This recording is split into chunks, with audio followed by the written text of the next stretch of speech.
Diha sa atong opening prayer o pasiunang pag-ampo karong adlaw, nagbalik-balik ang pulong nga matarong. Mingon kita, O Dios, nagpasalig ikaw pagpabilin diha sa mga kasing-kasing nga matarong o matinuuron.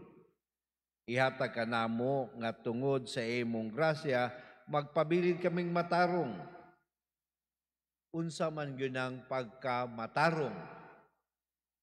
Kana ang kanindot mga igsuon nga pamalandungan.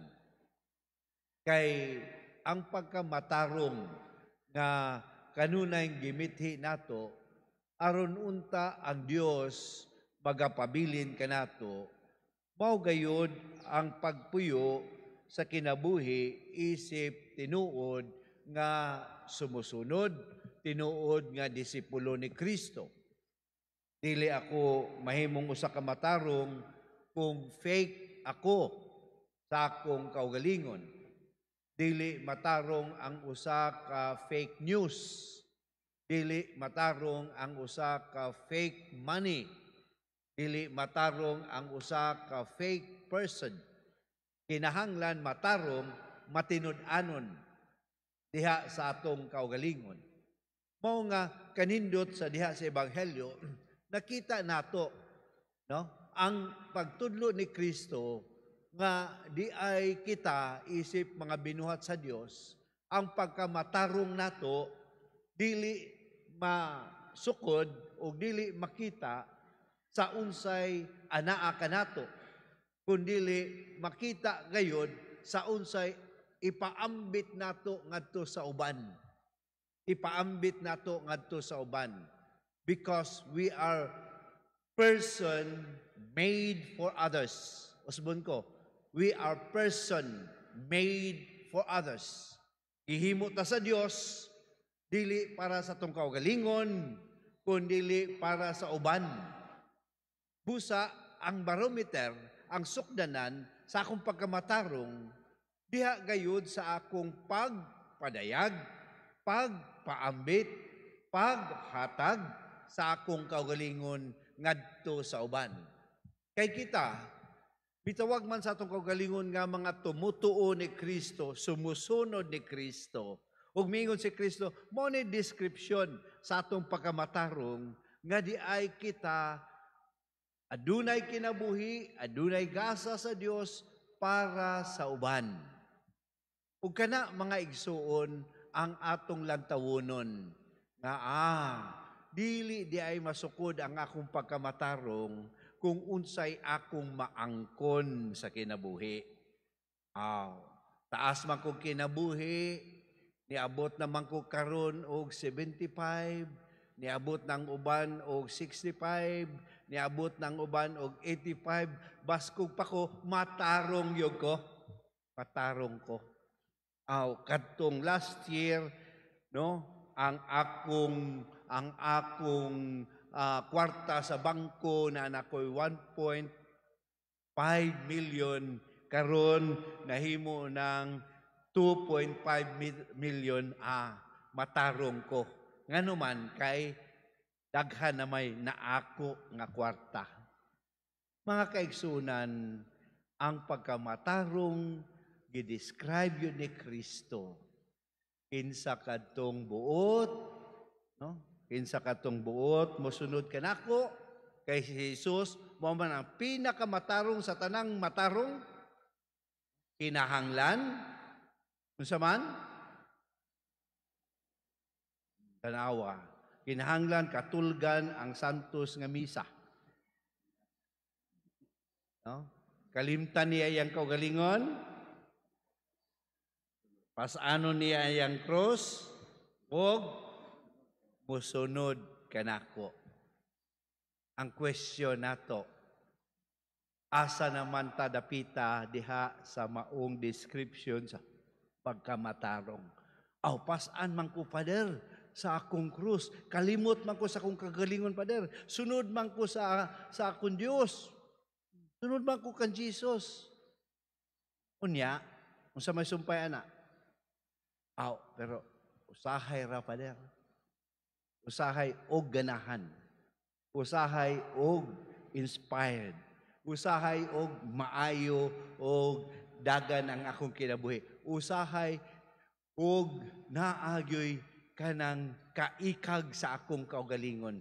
Pero magluya na gani ko pader. So na gani akong arthritis. Unya human magkasakit-sakit ko. Unya nanakoy dakong problema. Labi nagyugwa ko'y kwarta. Diha murag sud kay pader oy. Yes. Nakita pagsunod ng Kristo, why lalis niya na. Usahay mamalandong ko, mingon ko nga sa akong pagkapari, gihatag bagyud nako ang tanan sa Ginoo. Mingon din siguro mo nga, okay pader hatag yun pader kay pare ko ka pader. Nagmanrigon mo, hatag yun. Dili automatic oy. Because when we give sometimes and we share sometimes, it is according to our comfort zone. Muhatag ta diha sa atong komportable nga pamaagi. Unya ang ingon ni Jesus, pasanon ko sunod kaniya, di man mga komportable ang iyang gipangadtuan, di man dili man sayon ang iyang giagian. He went beyond the comfort zone of being a God to be served, becoming man, and give everything for the salvation of humanity. Muna mga igsoon, dili sa atong sukdanan, kundili sa iya. Nga ang hagit yun ay nato mga sumusunod ni Kristo. Dili lang ang pagkalimot sa kaugaling pagpasaan sa krus ug sunod kaniya. Nga kini siya atong himuon bisag dili komportable alang kanato. Karon pader, sunod man jud ko kang Jesus pader nganuman Friday man. Nya divine mercy dibuti man ko pader.